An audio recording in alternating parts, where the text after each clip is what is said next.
Ladies and gentlemen, we are going live with another episode of Fresh from the Pantry.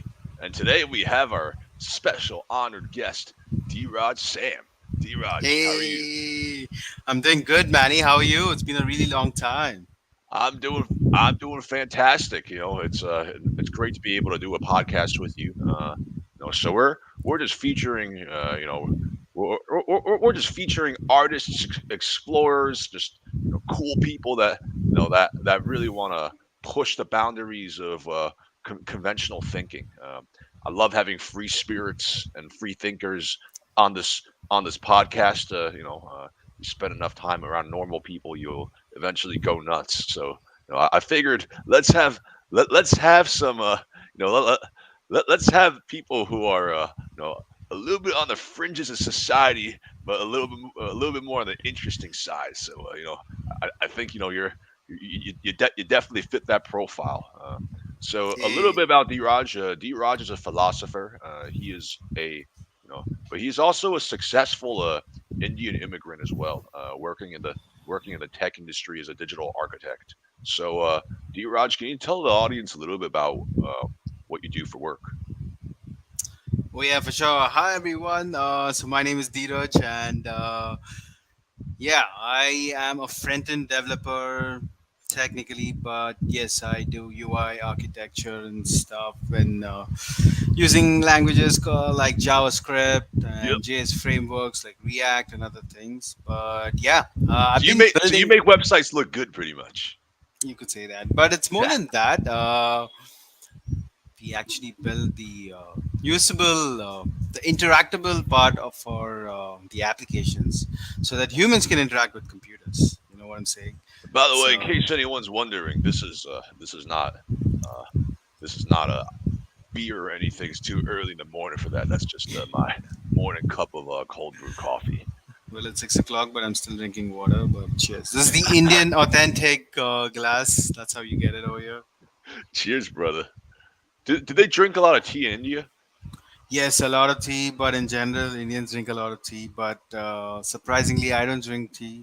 I mean, I drink time to time, but not like a regular per se. Well, obviously, as you know, tea is very big in Asian culture as well. Unfortunately, there's a boba tea shop that opened across Uh, right outside of my apartment. Which is great and all, but it definitely hits your wallet a little bit. yeah, but I love boba teas. When I Yeah. was living in California, every evening we should just grab a boba tea and get to the beach. I love There- boba teas, man. have you noticed that boba tea shops always have good decor? They always have good architecture. They always have good designs. There's something about people that open up boba tea shops that just have a really good eye for design. I think it's just a new age thing. So, yeah, they want to stay in the trend. Uh, So, as a design expert, what do you think constitutes good design? Ooh, that's a very good question. I think usability precedes good looks. Like, you know what I mean? Functionality comes before good aesthetics. That's the real good design. Good design. I mean, there's a saying where my mentor used to always say, good design is visible, great design is invisible." So it's so subtle that you don't even notice it. Wow. So, I, I think it's really interesting how you brought that up because a lot of people they're like, oh, design, the aesthetics that matters more than the function, and I think I think that's the wrong way of looking at it. So, for example, the Excalibur right here. So, I will be completely honest. I am have a good eye for you know I do not have a good eye for aesthetic or visual appeal. That's why I partner with people who do. You know, that's why I partner with people who do. But I feel like having a I feel like having a really rockin' shiny user interface with poor functionality that drives users nuts, right? That's like having a bar with a really good looking package, but the But inside actually tastes tastes. awful. I know exactly what you're saying. Yeah, absolutely. Uh, uh, uh, have you ever had an experience where like you looked at a product, you picked it up off the shelf, and you're like, hey man, this packaging looks really good, and then you know and Either. you take a bite in it, and you're like, wait, this is this just didn't deliver. Very disappointing. Funny you should say that, because most of the times that has happened with me with chocolate bars more than with anything else. But yeah. Definitely, because I think like you know I think chocolate bars are a very commoditized industry, and a lot of times people make their purchasing decisions based on two things. People make their purchasing decision on how the packaging looks. Number one, so the packaging needs to look good, and then the price point. Uh, so the price point, most people when they go to a supermarket, especially cheap people like myself, uh, Mm-hmm. you know, you see something on the shelf. You're like, number one, does it look appealing and appetizing? Number two, is it priced decently? So I think keeps the low price and the packaging is what gets your foot in the door. But Mm-hmm. the quality of the product is what gets you repeat customers. I've tried Absolutely. many bars before, and let's just say they didn't get my business again after one time. Damn, for those bars. Yeah. No, but I think it's a I think it's a legitimate issue in consumer behaviors because sometimes having a poor product but having a good design, having a good aesthetic is good enough to get your foot in the door. And Yeah, you're not relying on repeat customers. You're just relying on one-off sales. But true. the way that I design my business, I prefer having repeat customers. I prefer having a bar that I feel good about selling to the public, and I like having a bar that when people eat it, they feel good about it, and it genuinely empowers them and energizes them to Mm-hmm. get throughout the day. Just trying out. Okay, cool. I was just trying out if I could remove the backgrounds, but whatever. But that's yeah, I, I think I that's wouldn't remove I wouldn't remove the background if I was you. Having a uh, having a ninja in the background is kind of cool, man. yeah. This is a new NFT I'm minting, so yeah, I thought I should have this as my background. Can you tell us a little bit more about your endeavors with NFTs and other digital assets? Yeah, for sure. I've been working on building this NFT marketplace called Turbo Wars, where I want to have what do you call a combination? Not even a Yep. combination, a common exchange center for all gaming NFTs. That's the vision. So I've been thinking of playing a lot of gaming games and NFT games, and then I came across every NFT game has its own marketplace, and it's really hard to exchange between other games if I want to get in. So I thought I should solve this problem by building my own cross-platform marketplace. So that's how I came up with Turbo Wars. And I was thinking, and then I came up with the idea that I should also start my own NFT series if I'm launching my own NFT marketplace. So that's when I came up with these bots where these are part of Turbo Wars, where you could have your own bot and you could fight against each other. It's as simple as that. So yeah, just a tiny attempt from my end also in the NFT world where everything is moving towards Web 3.0 and yeah, all your transactions are secure due to blockchain. That is so cool. So you're saying that character that you have in front of you, that's a playable character that you can use for player versus player combat. Hey, yes, that's absolutely right. So, you have a lot of tokens out there that are just essentially smoke and mirrors value, but your token actually does. You buy that guy. You can play as him. You can wield his sword. You can wear his armor. Uh, he can even whip out his own Excalibur and start slicing apart the enemies. Hey, that's the goal. We want to have metaverse games where people actually turn themselves into bots and then they can fight against each other. It's like a fight club, but in the metaverse. I thought you don't talk about Fight Club. I Oh thought that's the yeah, number one rule. that's You number literally one just rule. broke your own rule in the Fight Club.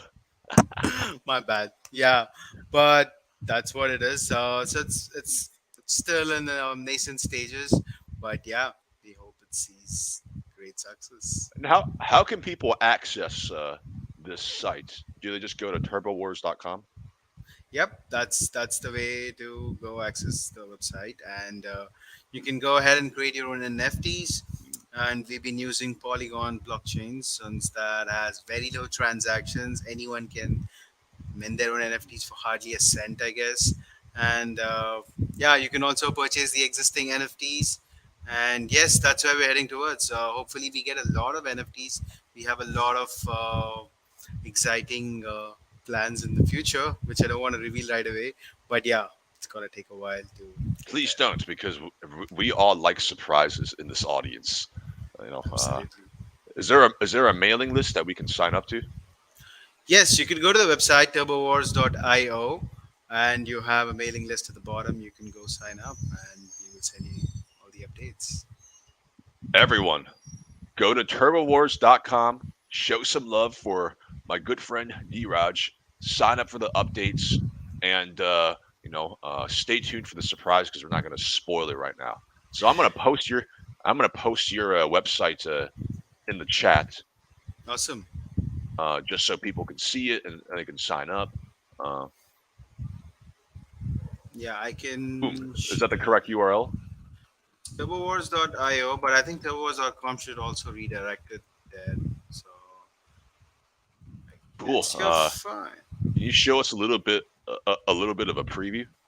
Hey, yeah, you let me see if I can share my screen. I mean, I would rather actually let you guys go explore it than me revealing, cause let it be a little surprise over here too. But apart from this, I thought we were going to talk about spirituality, but this is just like, all right, since We're you're just putting touching. up, We're just touching the tip of the iceberg right now. This is I just the was beginning. We're just touching the tip of the iceberg. Uh, all right, all yeah. right. So that ninja guy in the background, is there a special backstory to him as a character, or do you just decide, hey, this thing looks really cool. Let me sketch it up, Oh and yeah, there sell is it in a the marketplace? backstory. I've always liked Transformers. I like that whole mecha world where what do you? I forgot that cartoon when I used to when I was young. I used to watch this cartoon called Centurion. Uh, I don't know if viewers have seen this. It's a beautiful show in Cartoon Network where people used to go suit up themselves like an Iron Man suits, and then they used to have these superpowers. They could fly and shoot and so on things. So yeah, I was thinking of maybe doing something very similar to that.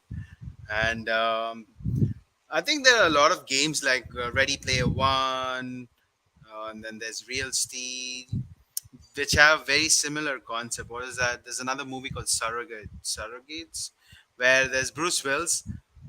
He gets into this.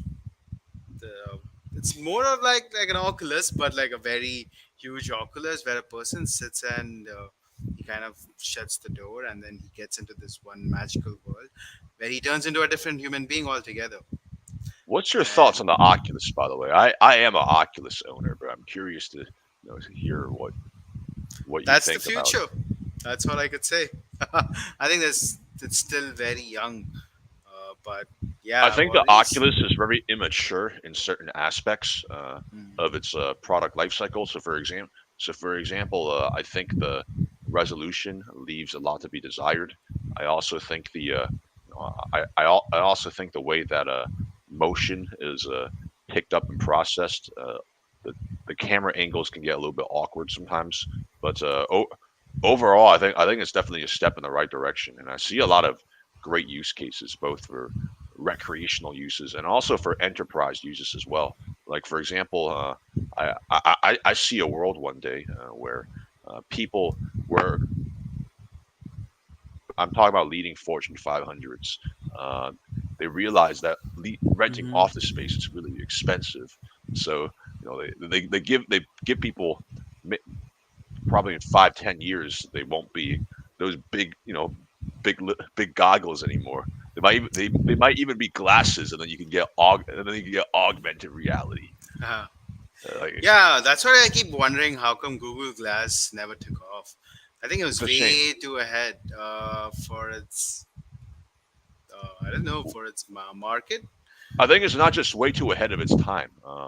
Um, I've been studying these products for years, and typically, I think the beautiful thing that Steve Jobs was able to accomplish was that he was able. So like people like yourself, people like myself, we're definitely more of like the nerdy, like technocratic type. We enjoy, we enjoy, looking ahead of the curve. But I'll be completely honest. Like I was a huge like nerd growing up, and you know, that definitely hasn't changed at all, and that definitely hasn't changed at all. Even made a whole career out of it. But you know, but what what I'm saying is that Google Glass was thought of as some sort of like alien nerd thing that was for Silicon Valley geeks. Okay, Yeah. like I think that's for something like Google Glass to gain widespread adoption. The image had to change. The image had to fit, more like hip, uh, cool, like ordinary consumers.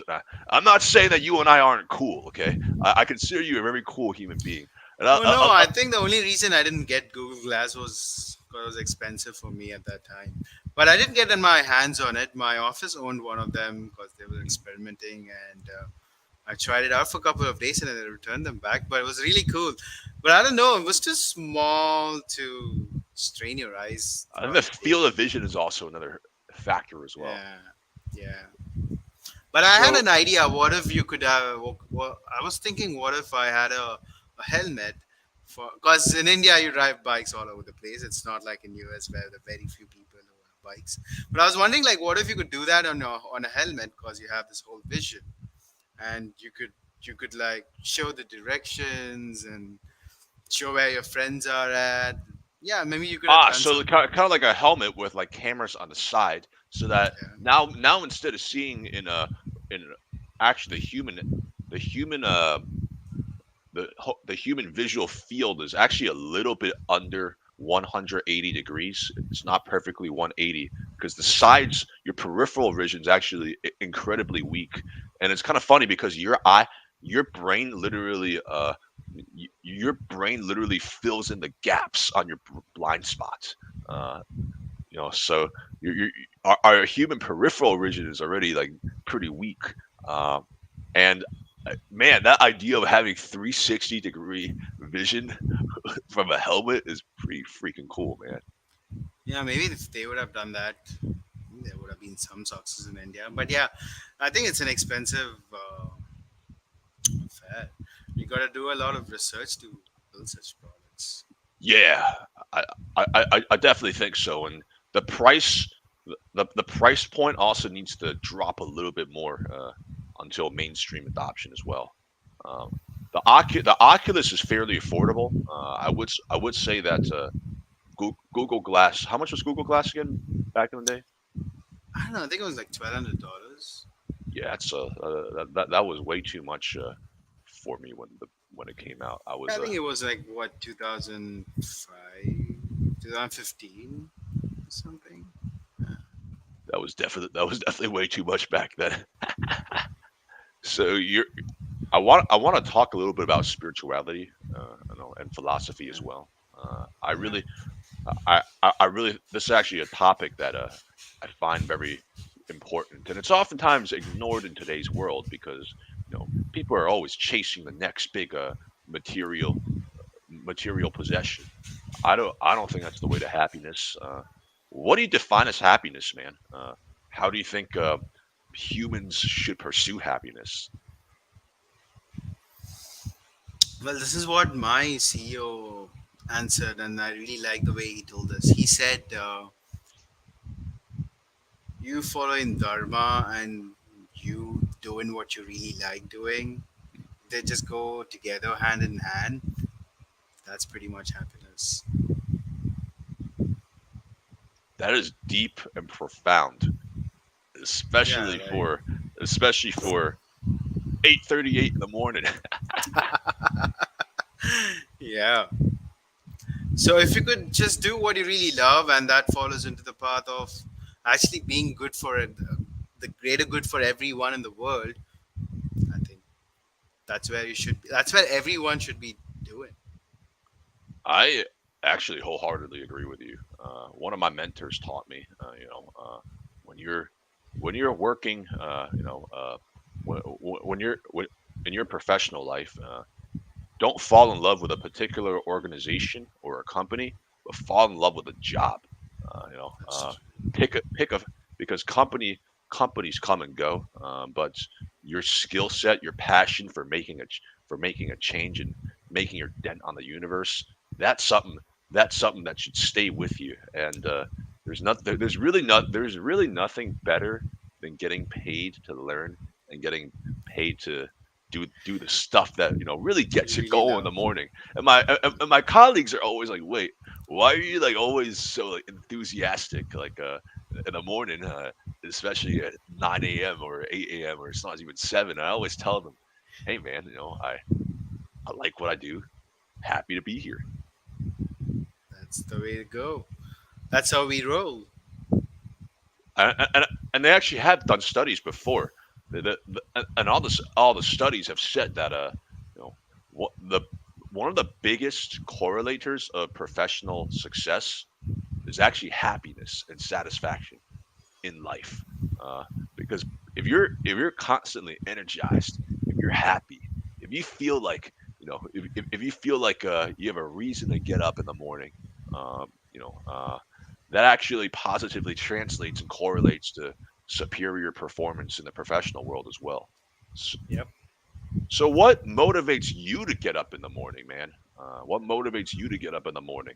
Because every day when we, every day when we have a choice. Like we really do. Like every day when you get up, you have a choice to be a bum, or you have a choice to be productive and you know uh, Go work a kill little the bit. day. Exactly, get a little bit closer to where you want to be. So, what motive? Like, I know you're a natural hustler. What what what motivates Well, you, man? to be all honest, I don't think even I am motivated a few days. But so this is what I've done for myself. What I've done is I've set my goal way too high. It's so high that it's not possible to achieve in a Yeah, so day. you set your goal really high and you say, "Hey, I'm not a hard worker. I'm not motivated." But when you're comparing yourself to the typical person, you're probably still pretty No, yeah. hardworking. So that's the so you don't compare with anyone else. You set your goals so high, and you break it down into tiny, tiny pieces, and you take it one day at a time. That's all you gotta do. And then every day morning when I wake up, I know what's my goal. I know that there's so much I need to do, and I also know that I have only 24 hours today. So given that I'm gonna sleep for 8 hours, so I have only limited time. I go ahead and do what's important. And there's another thing I do is every day before I sleep, I write down what I'm planning to do the next day. So this is one really good thing that I've learned is to actually plan your day ahead. And lately, there was my mentor also told me that I need to plan my whole week ahead. So that's something which I'm aiming for now. Every Sunday, I try to aim. Okay, Monday I'm gonna crush this. Tuesday I'm gonna squash this. Yeah, I have like goals to do on every single day, and then these two are like very very minimalistic, tiny goals. If you could Ah, so spend like that's the 15 so minutes a that's the day. secret. Just keep crushing it. Yep, you should have very tiny goals. Like I decided to do like 15 minutes of meditation today. So every day, because 15 minutes is so easy, it shouldn't be that long. And however you feel like, you could be like, hey, 15 is not that hard. Let's go do it. And when you go actually do this practice, you would be like, I'm already here. I'm already in the place. I'm already in the pose. Let me just stay in for a little while. And that 15-minute goes to 20 minutes. And then, yeah, I think I went to 35 minutes today. So that's how I set most of my daily activities are like, just do a little bit, maybe like 1 minute or 2 minutes of guitar practice. Just set those tiny goals for your day. You would feel like I can spend a minute and then It's like hacking your own subconscious mind. uh, yeah, because you need to understand that most of your life is run by your subconscious mind, which is almost 90 to 95% of your mind. And there's only 5% of your conscious waking state where you're just getting distracted and trying to do things. All right. So that's what meditation usually does is it tries to convert most of your unconscious into consciousness. That's my way of looking at things. But yeah. So I think meditation's very important, and oftentimes oftentimes meditation actually, you know, teaches us to examine our life. And there's this quote by Socrates: the unexamined life is not worth living." Do you feel like, as a society, we fail to examine our lives adequately? Yes, that is so true. I would agree to Socrates because a lot of people are just like I said, since the subconscious mind is actually in control, they're just pretty much sleepwalking through their entire lives. They're just, I mean, not they, even me, you could say, like, we're just sleepwalking through this whole life. We're not even making conscious decisions. It's all been programmed and fed to us, like, you go outside, you gotta eat those chicken burgers, you go to your theaters, yeah, you gotta watch movies. So that's how the society has actually programmed us that you work 5 days a week, you really spend your blood and sweat on any company or any job, and then you get 2 days to actually have fun with all the money that you made in these 5 days. And the cycle is never ending. It keeps on going forever till you're dead. Till you're dead. Do you know Well, what I'm saying? my thoughts on all of this is, the way I like to personally break free from the rat race per se is that, I I mean, I don't work 5 days a week. I probably work closer to 7 days a week. I can tell you that. But the thing, but the thing is, I think it's important to remember what you're working towards at the end of the day. If you're working towards, a bigger sofa, if you're working towards a new TV, if you're working towards, I don't know, like, you know, expensive clothes, or expensive toys, expensive trinkets, then I think all that work is for naught, because you're essentially just pooling your money into the machine, and Yeah, gi- giving it to, the giving it to the hedonistic treadmill of materialism. But I think the absolutely. I think the way that you break free of that is having a, like, obviously money is a tool. Money is a I view money as energy, actually, in the universe, True. as financial energy. Uh, Hmm. like, energy doesn't get created or destroyed; it gets transferred to other entities within the universe. So, That's so true. That's correct. yeah, like, for example, right now, right now, millions of miles away, uh, the sun is, burning up. Burning up some of its energy, but it's getting transferred to us. It's allowing you and I to have this conversation. It's allowing you and I to have this conversation right now, uh, and that that burn of fuel is allowing for productive things to happen. So, but the way that I see it, I get in the morning to acquire more energy, which can be diverted towards useful towards things that benefit society, such as, for example, creating a healthier energy bar. One day I want to get involved in the scientific world of research as well. Once I have a little bit more assets to my name, and I really think that, when we spend, we have the opportunity to divert that energy into, you know per, into endeavors and organizations that benefit society, and we also have the choice to, divert it into, um, you know uh, venues that really don't benefit society and don't even benefit ourselves. So that's that's my thoughts on the economic system, man. The economic system is literally just the exchange of energy. That's true. Reminds me of one famous YouTube video I was watching about this guy called Napoleon Hill, Yep. the Think and Grow Rich book. Yeah. So I was watching one of his lectures. Mm. So he says this very simple technique where he says, open a fresh new book, write on all the things that you want in your life, like all the craziest luxuries and things, like cars and houses, whatever you could think of. Make a whole bunch of list of all the things that you want, and then he says, now turn the next page and make a list of all the things that you would give in return to get these things. And I was like, oh my God. Like, I did this exercise. And when I returned, I was like, okay, now what do I give?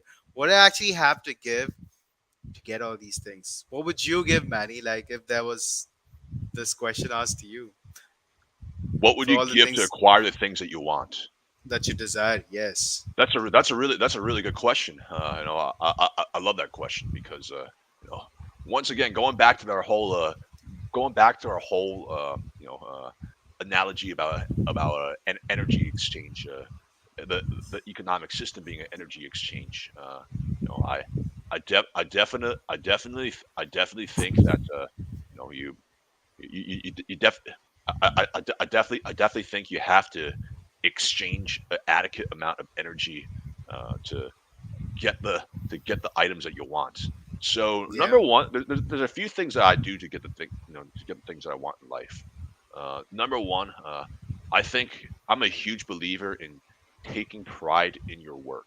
Okay, like I really, I have a day job in process automation. I'm a senior leader in a process automation division of my company, and I take that job very seriously because number one, I truly believe that automation is the future. I truly believe that it's a great way of allowing companies to do more with less and freeing up time from rote repetitive activities to allow people to unlock the higher potential of their minds.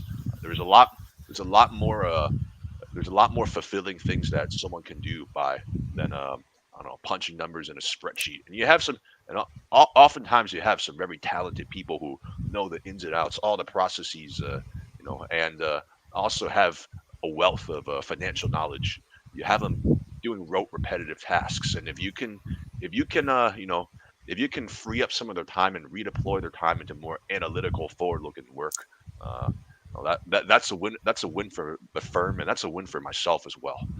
So number one, taking pride in taking pride in your work, and then and all taking pride in your work, and always trying to deliver a good service every day. Like I view my employer as like a client of mine, and I want to make sure that they get top notch service from me. That's number one. And the number two, I think that having having a having your own business as well is really important.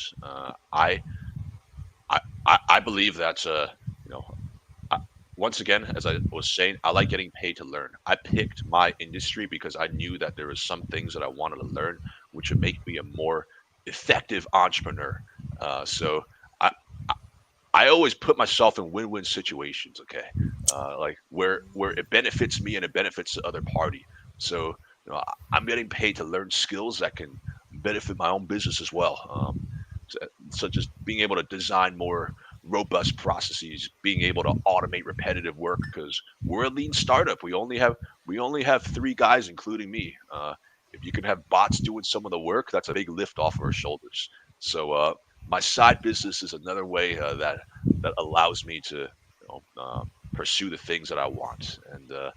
And let's talk about what we actually desire, man. Like Okay. what's on your list? I'm curious to know. Oh, I I'm have sure a our audience huge is as well. list. I have this crazy ass list. Let's keep it a top three. Let's keep it a top three. uh, right now, everything on my mind is just this Project Turbo War. So, because I want to make this dream of mine come true. So, there was this one story I read when I was really young. The story goes something like this. Uh, so, some guy dies, and he's getting buried. So when he's getting buried, all his ideas, all these all his thoughts that he had when he was alive, rush to him when he's getting buried, and they ask them, "Why didn't you give me life?" The ideas kind of ask them that, "Why didn't you pour life into me?" So if the same thing kind of happens to me, I don't want to be the guy who has no answer. When Turbo Wars would come ask me, "Why didn't you pour life into me?" So now, I don't think Turbo Wars has any any way to point fingers at me when I die. That why didn't you pour life into me? I am trying my best to make this actually work. And ideas are like this, they go like really fast super bikes. They just come and go. You gotta write them down, and then you start working on them, and then you ideate more, and then you grow them, and it's almost like planting a tree, right? So yeah, this has been my top one goal as of now, Turbo Wars, and yeah, I don't know. Is it good to actually share goals, or is it It's like great to share goals.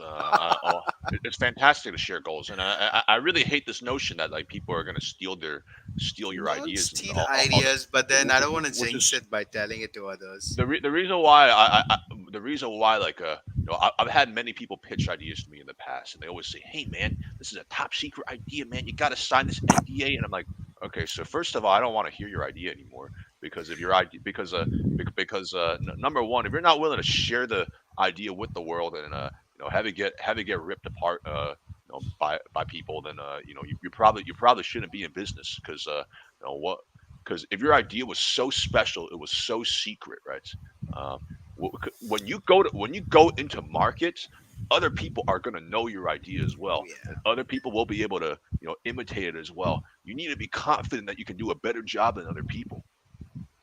absolutely. It's not the idea; it's just that I don't want to The jinx it because execution, it isn't yet started. The execution, yeah. yeah. So this is my number one goal, and my next goal is to buy a house. I think this has been on my list since a long time, Well, the rising but interest rates and the overheated market is definitely not helping. not up for at all. Yeah, I should have bought it during the COVID season. But yeah, that had its own ups and downs. But yep, I think I want to get a house. This is something which I want to do. Well, Yeah, what's the third one? I'm sure if Turbo Wars takes off, you'll have no problem buying a Oh house. yeah, 100%. That's the dream. I want to actually. So the goal of Turbo Wars is to empower every single individual who has a phone or a computer to make money, to make crypto money. If that makes better statement. So So yes, that's you're what I want to do. democratizing the economic system. I like that. Yeah. So when you said what I'm gonna give, this is what I want to give to the world, to the entire universe, a platform where they could actually sell their artwork. I mean, there are so many artists in the world, and there's so many different artworks. They don't have a platform to actually exchange their art for anything in that note, and not everyone is even educated to do these basic selling. So yeah, I want to be the guy who's disrupting this whole art industry, man. That's the dream. I'm all for it. I really do hope you succeed in your goal. Thank you. I'll tell you a little bit more about my goals right now. All right, let's go. I'm excited to hear what's your Let's goal. go. So, number one, I want to promote. I think that America as a country, we're a phenomenal country. We have a lot of potential, and America is a breeding ground of innovation. It's a breeding ground of you know, it's a breeding ground of ideas, and it also has an impeccable work ethic as well. Um, the the average amount of hours that Americans work per week is one of the highest in the Western world. It is absolutely phenomenal to see how dedicated many people are to their jobs. It's absolutely inspiring to see how many visionaries there are out there, working nonstop to make the world a better place. And I think that's one of the the most beautiful things about this country. I know you're an immigrant.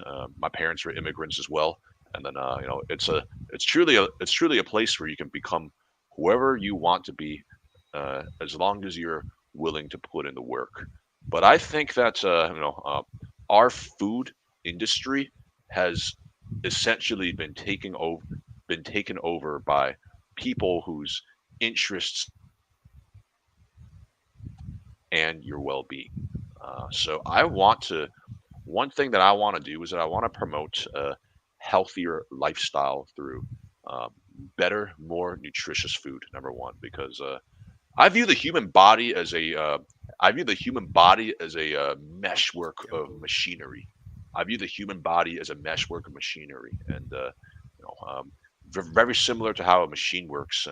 You put in good fuel, you're gonna get great performance. You put in bad fuel, your machine's gonna break down very quick, and we're starting to notice that breakdown in America. Okay, there's high demands on output and productivity, but the problem is if you try to achieve those high levels of output and productivity without the proper fuel, without the proper maintenance of the machine, the biological machine you're running on, that's a recipe for disaster, and that's not going to lead to many good productive years of well-being, well-being and all. And if you look at the statistics, it's absolutely appalling how much health issues that Americans are having. Uh, over 60% of Americans are overweight. I believe that over 30% of Americans are obese as well. So if you're not overweight, you're already in the minority of Americans. That's absolutely a shame.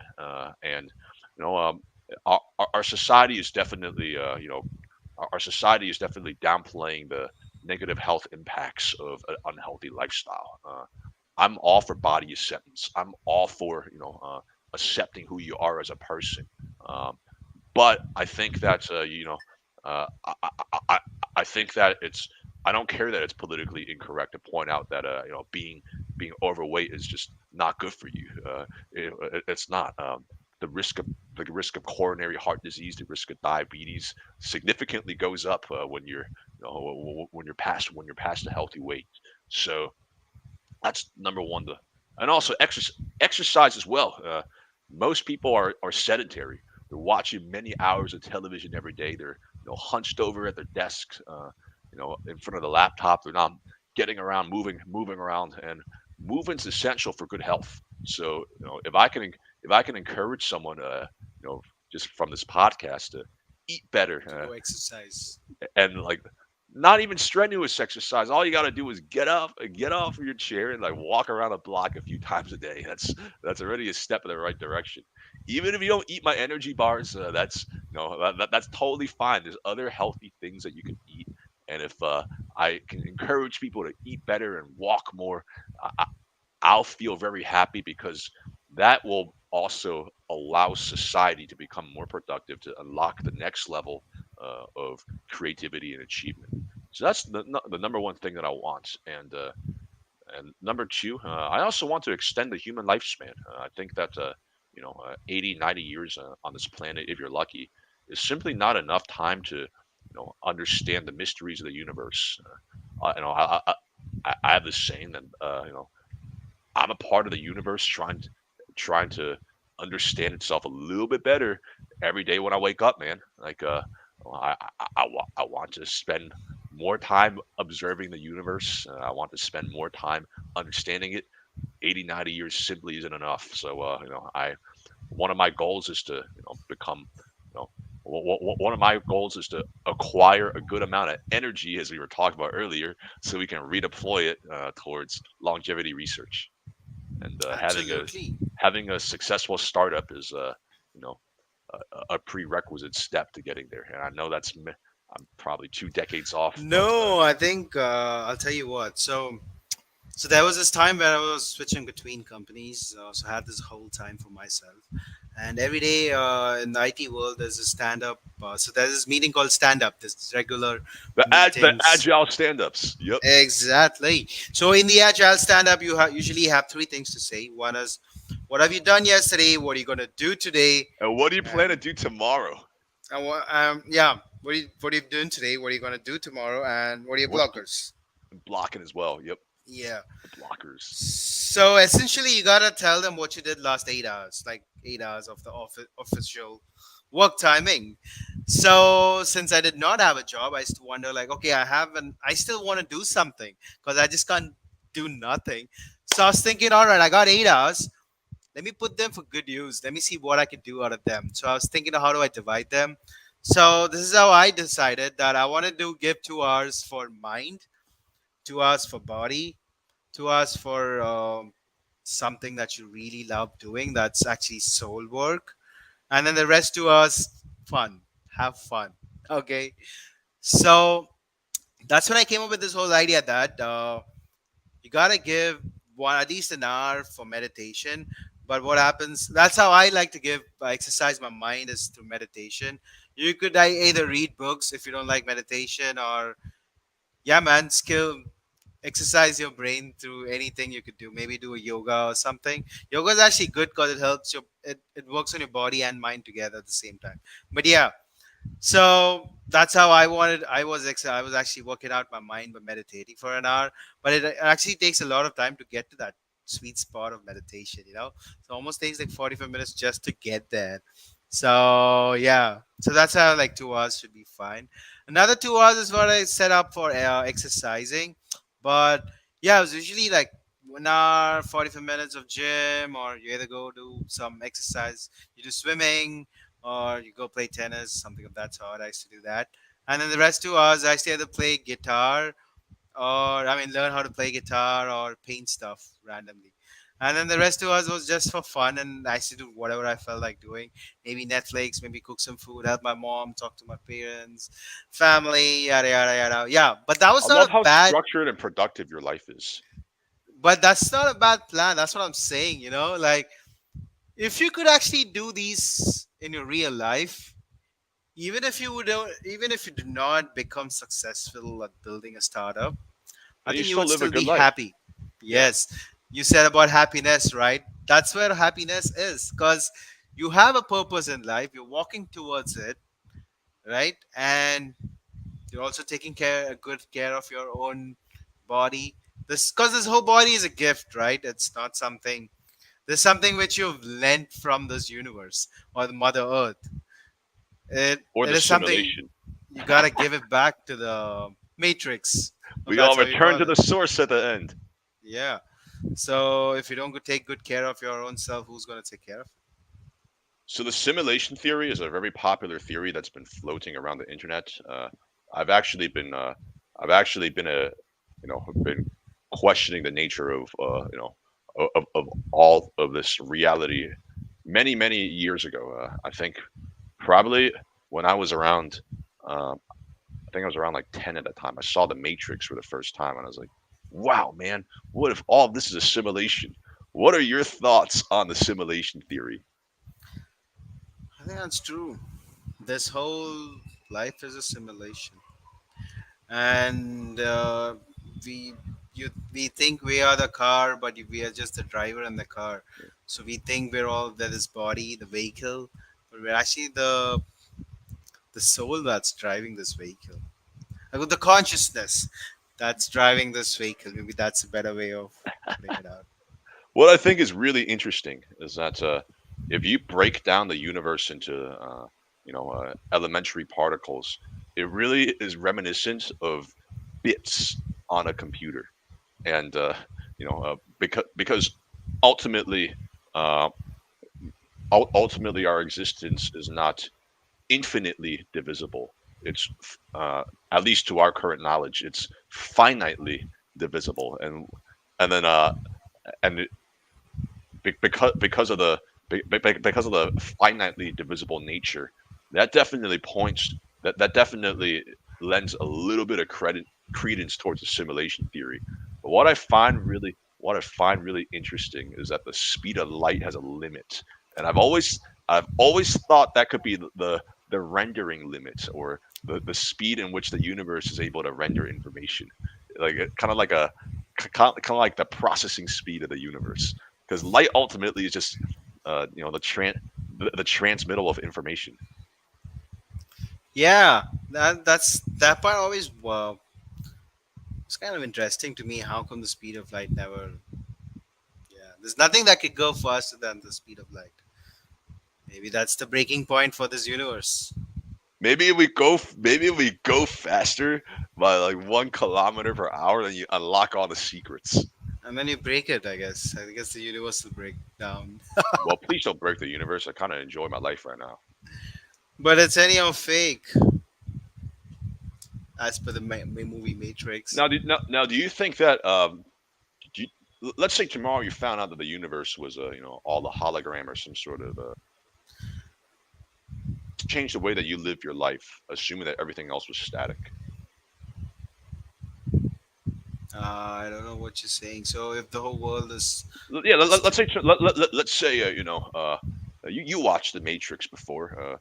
Let's say you're Neo. I'm the architect. You know, I tell you the true nature of the universe, and then like I send you, but and I send you back to the Matrix with this new knowledge.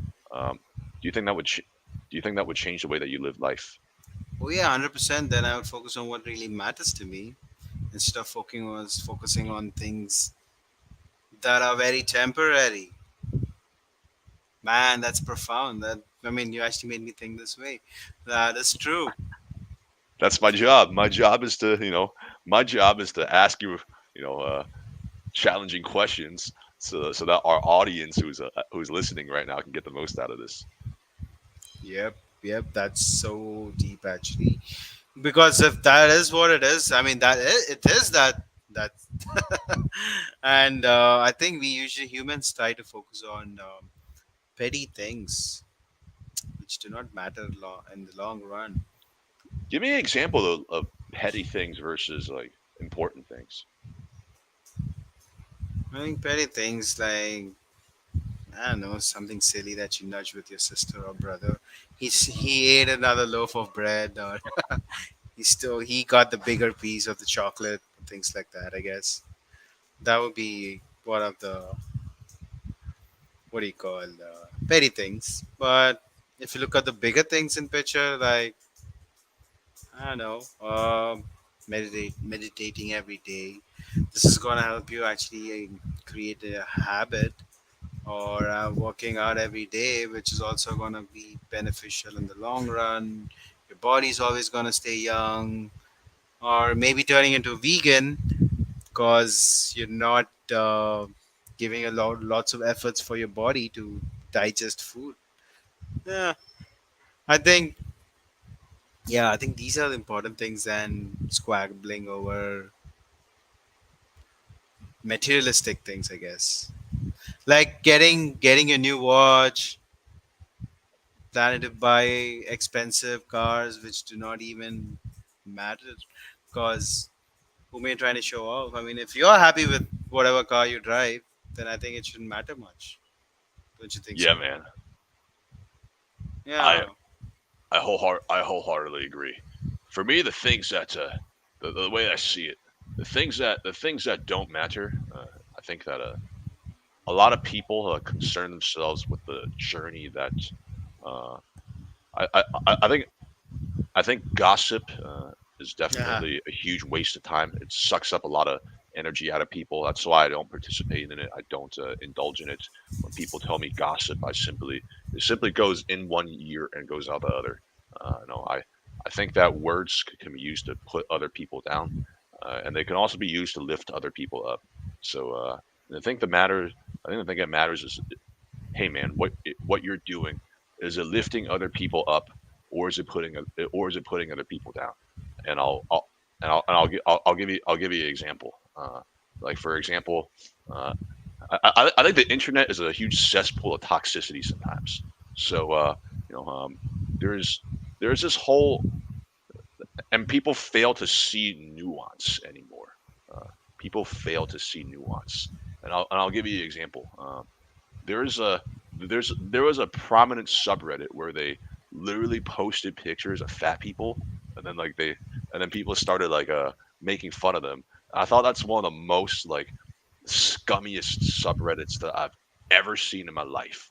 And you know, I think that's one of the scummiest things that I've ever seen in my life because you're ripping someone down instead of like offering them like a solution to fix their problems.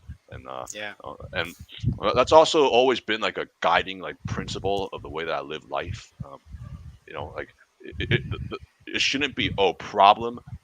The formula shouldn't be see a problem, point it out, and then complain. The problem should always the way you live should always be see the problem and then find a solution to it. So like True. these people should be instead of they had the perfect opportunity to encourage these people to to work out to eat more fruits and vegetables you know uh, to, to to get out of their house, walk around the city, so many different things. And they use their other people down, and that's just not cool. So I think what really matters is first of all lifting yourself up, and then once you lifted yourself up, it's time to go lift up other people. Everything else is just icing on the cake, man. True. True. I I can't agree more with you. Thank you. That means a lot to me. Yeah, that's absolutely right. I think people are, like I said, people just need to be more aware.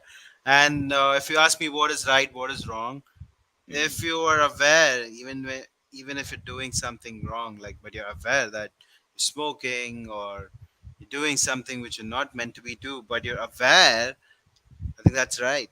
But if you're doing even a simple act of drinking water unconsciously, that's still wrong. So you're saying that life needs to be lived with deliberation. Yep, that's what mindfulness is. So like when you take a sip of water, you appreciate when you take a sip of clean purified water, you appreciate the people who got up in the morning to go to the waterworks, and spend their precious energy making that water clean, filtered. You appreciate the engineer who designed all the piping systems in your building to pump that water from the water plant towards your house. You appreciate the plumber who's installed that, who's installed those pipes in your house. And then what? And then once you take that sip of water, you get your butt to work so that one day you can help people who don't have water to be able to enjoy some of the things that you're enjoying right now. That's true. That's true. Yeah. Very slow, totally aware, 100% present in the moment, and you're enlightened. There's no need of doing anything else. Absolutely.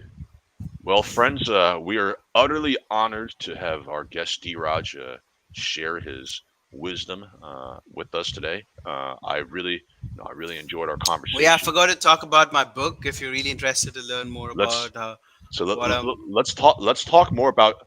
Let's finish up by talking about your book and where oh yeah, people can follow you on social media. oh yeah, I could totally do that. You could follow me on my Twitter if you guys are on Twitter. That's where I like to talk all the spiritual stuff. And let me try if I can share my screen about the book. So my book's name is called Boundless Lotus, and it's on Amazon. You could go just search for this book, and I have a YouTube channel on the same name. Uh, yeah, you could just go and search for the name, and you should find it. I don't know if you guys can see my screen. I can.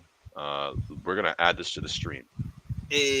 Awesome. Yeah. So you could go check out my. Yeah, it's a very small, I guess Great 30, reviews, man. Great hardly 30, reviews. 30 pages. And yes, that's something I actually wrote down. I penned down all my thoughts for the past 30 years. All the spiritual explorations that I've did, I penned them down. And I wanted this to be passed on to my further generations because that's what has happened. I never got anything from my grandfathers or there about people from the lineage. And it's always been the word of mouth. So I thought I should actually write down some valuable lessons that I've learned so that maybe they can use it in their lives. and you can also use it in your lives. So, I will definitely use it in my life as well. so yeah, totally. Hopefully some of our audience can use your book as well, because I don't recommend items or products unless I truly believe in it, and I believe in your mission. Eh, you should totally read this, Manny. I bet you would love it. I definitely will. Ladies and gentlemen, thank you for joining us for an episode of Fresh from the Pantry. If you enjoyed this episode, please hit the like and subscribe button on our YouTube, and you can follow us on Instagram at Heaven's Pantry. And now, with a special message from our sponsor.